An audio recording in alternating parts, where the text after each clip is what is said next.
والقدامى كانوا عربا أصالة وفطرة وسليقة. أبدأ بالجانب الخلقي في نبي الهدى محمد حتى نرسمه في قلوب أبنائنا وأجيالنا القادمة.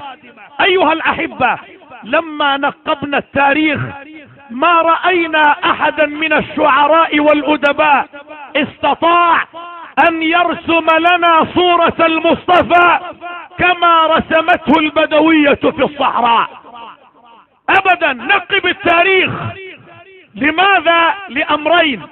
الأمر، يجوز أن أقول الأمر لحركة المجاورة، أو يجوز أن أستأنف كلاما جديدا فأقول الأمر.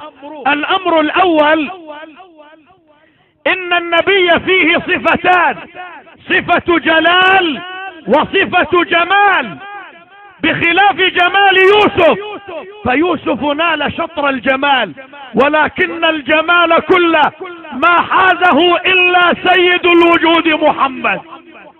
ولذلك افتتنت نساء مصر بيوسف، ولكن نساء العرب لم تفتتن بجمال المصطفى، لأن جمال المصطفى كساه الله بالجلال والجمال والوقار. يقول الإمام علي: أريد أن أنظر إلى جبهته فتارة أستطيع أن أحدث، وتارة أنظر إلى الأرض، لأنني لا أستطيع أن أنظر إلى القمر المنير محمد رسول الله. أيها الأحبة، الأمر الثاني: الرجل لا يجيد وصف الرجل. فقل لأذكى رجل في سوريا ولو صادقته 60 عاما أتستطيع أن ترسمني؟ لا يستطيع. مهما أوتي من الدماثة والألمعية، مهما أوتي من العبقرية والحنكة والحكمة والحصافة والفصاحة، ولكن الأنثى إذا التقيت معها ربع ساعة، إذا كانت حرة وفحلة، إذا كانت حصانا ورزانا، وفارقتها بعد ربع ساعة تصفك من منبت شعرك إلى أخمص قدميك. ولذلك البدوية رسمت لنا صورة النبي الهاشمي محمد. واسمعوا وصفها من أفصح امرأة في التاريخ، والله ما درست في شيكاغو ولا في أكسفورد وكمبريدج في لندن ولا في جامعة دمشق ولا في جامعات لبنان، ولكن فطرة الصحراء ومدها عبر قبيلة طشم وعبيل وعاهل وجديس هو الذي جعلها ترسم صورة النبي المصطفى. عندما هجر النبي ما هاجر، بل هجر، أرغم على الهجرة، هجر فهاجر، كما يهجر إخواننا العراقيون الآن. أكثر من 4 مليون عراقي يهجرون. فالهجرة بدأت من فلسطين والآن تنتهي بإخواننا العراقيين. أيها الأحبة، وكان مطاردا من قبل 40 رجلا يمثلون 40 قبيلة من قريش، ومعه أبو بكر الصديق وعامر بن فهيرة وعبد الله بن أريقط. وكان النبي يمشي على ساحل جدة أو جدة، يجوز الوجهات، فرأى خيمة أم معبد فأقبل إليها قائلا: يا أمة الله، أعطني شيئا من الطعام، أنا وأترابي جائعون. فابتسمت العجوز وقالت: يا رعاك الله، اذهب إلى شيخ القبيلة، هناك تجد القرى والسخاء والبذخ والعطاء عنده، فأنا امرأة عجوز كبيرة في السن، عضني الدهر بنابه وأناخ علي بكلكله ومزقني بتطاوله، وهذه السنة جدباء وصحراء الجزيرة العربية قاحلة، لم تبق لنا قيرا ولا قطميرا ولا قليلا ولا كثيرا. وذهب زوجي أبو معبد إلى الصحراء يسوق أعنزا عجافا لا تبض الواحدة منهن بقطرة من اللبن، وخلف لي هذه الشاة التي لا تحلب قط أبدا. فابتسم الحبيب محمد وقال: يا أمة الله، أعطني الإناء. قالت يا رجل أقول لك لا تحلف. قال أعطني الإناء وكفى. تقول أعطيته الإناء فقلت له ما اسمك؟ قال لها أنا عبد الله. قالت له كلنا عبيد لله، خبرني عن اسمك الحقيقي. ما أخبرها لأنه مطارد من قبل 40 قبيلة يمثلهم 40 رجلا بقيادة زعيم الجهالة العربية أبي جهل عمرو بن هشام. فالنبي كان يحارب من 3 قنوات. قناة في مكة أطفأها في أول لقاء له يوم بدر وسحق براثنة الشرك والوثنية، ولكن فوجئ بقناتين في المدينة، قناة بقيادة عبد الله بن سبأ وهي موجودة، وقناة أخرى وهي أخطر من فئة اليهود بقيادة عبد الله بن أبي بن سلول وهي موجودة في العالم العربي. أيها الأحبة، قال لها أنا عبد الله. قالت له من أي القبائل، من أي الأماكن؟ قال لها أنا من ماء. اللبيب تكفيه الإشارة، فالنبي أخذ بالأسباب، خاف إن بلغها وأخبرها عن اسمه أن تخبر قريشا فيطاردونه. من هنا سلمته الكوب فأومأ إلى الشاة وقال لها تعالي يا أمة الله.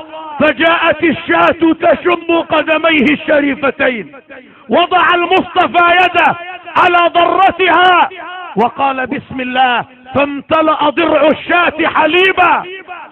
قال لها مكي يا امرأة. وسميت مكة مكة نسبة للبدو قديما، كانوا يرعون البدن والإبل، يقولون مكة الفصيل ثدي أمه، والله سماها مكة لما اشتهر على ألسنة العرب القدامى. قالت له أنت أولى بالشرب مني. قال لها ساقي القوم خادمهم. نحن مدير المدرسة لا حول ولا قوة إلا بالله، مدير مدرسة، وإذا ما ارتقيت إلى مدير المؤسسة، وهكذا من وإلى وعن وعلى. فهنا قال ساقي القوم خادمهم. ومن الذي حل في خيمة أم معبد؟ حل في خيمتها رجل، وأي رجل؟ إن القمر الذي يسطع في علياء السماء يستحي أن يباهي نور رسول الله. يا أم معبد، هذا محمد، وهذا طه، وهذا ياسين، هذا بطل المعارك، هذا سيد الأولين والآخرين وحبيب رب العالمين. وشرب أترابه وشرب النبي آخرهم، وتوجه وأطلق ساقيه للريح شطر يثرب التي ستكون فيما بعد المدينة المنورة.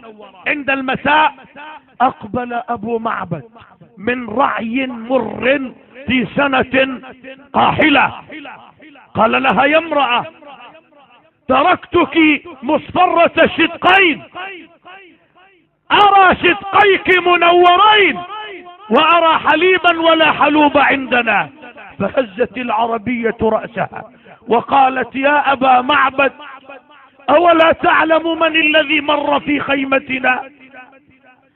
قال لها من؟ قالت له رجل مبارك. قال لها صفيه لي. كم رأته، هو كان مطاردا، كم أحدقت. إذا ما أجمل المصطفى، ما أحلاه، ما أبهاه، ما أصفاه، ما أنقاه. لماذا لا نعلم سيرته العطرة لأبنائنا على كل المستويات؟ قال لها صفيه لي. قالت يا أبا معبد رأيت رجلا ظاهر الوضاءة حسن الخلق مليح الوجه لم تعبه سجلة ولم تزر به صعلة، هو قسيم وسيم. رأيته أزج أقرن أحور أكحل، في عينيه دعج، وفي أشفاره وطف، وفي صوته صحل، وفي عنقه سطع، وفي لحيته كثافة. إذا صمت فعليه الوقار، وإذا تكلم سما وعلاه البهاء. حلو المنطق فصل لا هذر ولا نذر، كأن منطقه خرزات نظم ينحدرن، فهو أبهى الناس وأجمله من بعيد وأحسنه من قريب، ربعة من القوم ليس بالطويل ولا بالقصير، لا تنساه عين من طول ولا تقتحمه عين من قصر، أنظر الثلاثة وجها وأحسنهم قدا، غصن بين غصنين له رفقاء، إذا تكلم استمعوا لكلامه وإذا أمر ابتدروا لأمره، فهو محفود محشود غير عابس ولا مفلت. فهز الرجل الذكي رأسه وقال يا ويلك أو تعلمين من هو؟ قالت ومن هو؟ قال لها هذا محمد، هذا صاحب قريش، هذا محمد. فأصابت العجوز قشعريرة وانتابها البكاء، قالت تعسا لي وترحا، لو علمت أن الذي حل في خيمتي هو محمد لذبحت له هذه الشاة، إن أدركته لأدخلن دينه. سيدي ما أحلاك ما أصفاك، أدركت العربية بسليقتها وفطرتها عظمتك وجمالك دون أن تعرفك. هذا هو الجانب الخلقي. أما الجانب العقلي والخلقي، هذه الكلمة الرابعة في هذا النهار. ولذلك عذرا أيها الأحبة، في كل يوم ألقي 4 محاضرات، زيادة على ذلك أدرس مادة العربية والإسلامية، فبارك الله فيكم على استماعكم وعلى أدبكم وعلى تواضعكم. أذنتم لي أن أتحدث في دقيقتين فقط. الآن أعلمكم، سأخرج هوية النبي لكم حتى تعلموها لأبنائكم وبنياتكم، فأبناؤنا مساكين ومدرسونا في الثانويات والجامعات مساكين، أقسم بالله لا يعرفون هذا الذي سأقوله لكم. هوية وثقافة النبي الذي تمتد من عبد الله إلى آدم وبكل فخر، ومن آمنة إلى حواء وبكل فخر.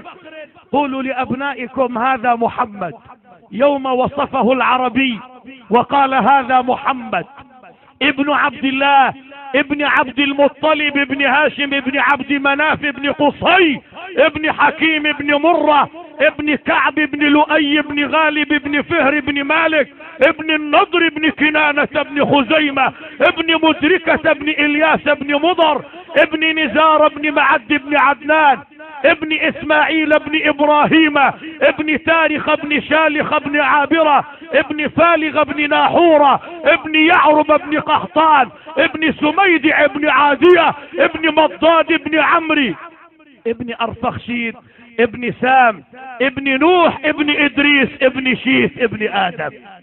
هذه ثقافتكم، تعلموها وعلموها حتى يعلم الأوروبيون أننا مثقفون، ونحن نصدر الثقافة والحضارة للعالم أجمع. أيها الأحبة، ما زلت أذكر تقريبا منذ 3 أشهر كنت ألقي محاضرة، وأقسم بالله أن أحد القساوسة في سوريا وهو يمثل الكنيسة الغربية في سوريا ولبنان، عندما أنهيت محاضرتي وكان عنوانها عن الإعجاز العلمي وكيف اعترف القرآن بالأنبياء والمرسلين، وقلت كلنا خلقنا من التراب ولكن عيسى خلق من روح الله. أخذ مكبر الصوت وقال أشهد أن لا إله إلا الله وأشهد أن محمد رسول الله. فالمسلمون أقوياء، ودعاة الأمة ينبغي أن يصوغوا الكلام ويلقوه عسلا ولا يلقوه جبلا.